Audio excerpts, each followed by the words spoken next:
बालवीर धरतीलोक पर पहुंच पाता उससे पहले ही दैत्यानी उसे बंदी बनाकर दैत्यलोक ले आई। तो आखिर बालवीर के सीजन 1 में गोल गोल ग्रह पर क्या हुआ था, उसके बारे में यह फैनमेड स्टोरी है। ये कहानी का चौथा पार्ट है। अगर आपने इससे पहले इसके 3 पार्ट नहीं देखे हैं तो इस वीडियो को देखने से पहले वो तीनों पार्ट जरूर देखें, जिसकी लिंक कमेंट बॉक्स में मिल जाएगी, ताकि आपको ये स्टोरी समझ में आ सके। तो चलो बिना पृथ्वीलोक पर डर फैलाए स्टार्ट करते हैं आज का ये एपिसोड।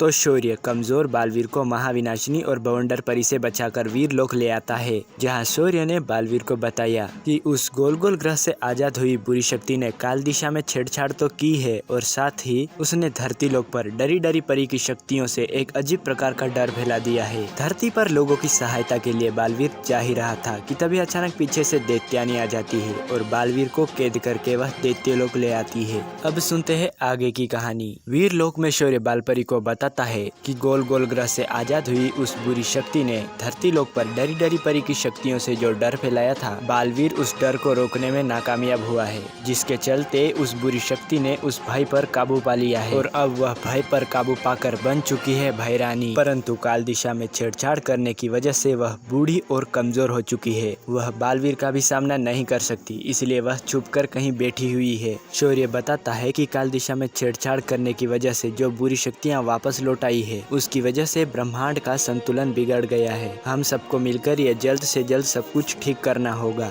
बालपरी कहती है कि मैं परीलोक जाकर बची हुई परियों से मदद मांगती हूँ। ये कहकर बालपरी परीलोक चली गई। शौर्य मायूस होकर खुद से कहता है कि मुझे बालवीर का अंत करीब नजर आ रहा है, जल्द से जल्द काल दिशा में सुधार करना होगा। ये कहकर शौर्य अपने परम मित्र जैकोस के पास आता है। जैकोस और उसकी पत्नी वीरलोक में साइंटिस्ट के रूप में काम करते थे। ये नए नए आविष्कार करते और शौर्य की मदद करते। हालांकि इस वक्त जैकोस की पत्नी गर्भवती थी, इसलिए वीरलोक की लैब में सिर्फ जैकोस काम कर रहा था। शौर्य ने आकर जैकोस को सब कुछ समझाया। शौर्य ने जैकोस को कहा कि तुम्हें एक ऐसा आविष्कार बनाना है जो काल दिशा को सुधार सके। जैकोस ने कहा कि समय लगेगा, लेकिन हो जाएगा। एक तरफ दैत्यानी ने बालवीर को दैत्यलोक में कैद करके रखा था। तभी वहां दैत्यानी के साथ महाभस्म परी भी आ गई। दैत्यानी और महाभस्म परी मिले हुए थे। महाभस्म परी ने बालवीर को कैद से आजाद कर दिया। बालवीर चौंक गया कि उसने ऐसा क्यों किया। तब दैत्यानी बताती है कि अब हमारा दुश्मन तुम नहीं हो बालवीर, बल्कि वो गोल गोल ग्रह से आजाद हुई बुरी शक्ति है।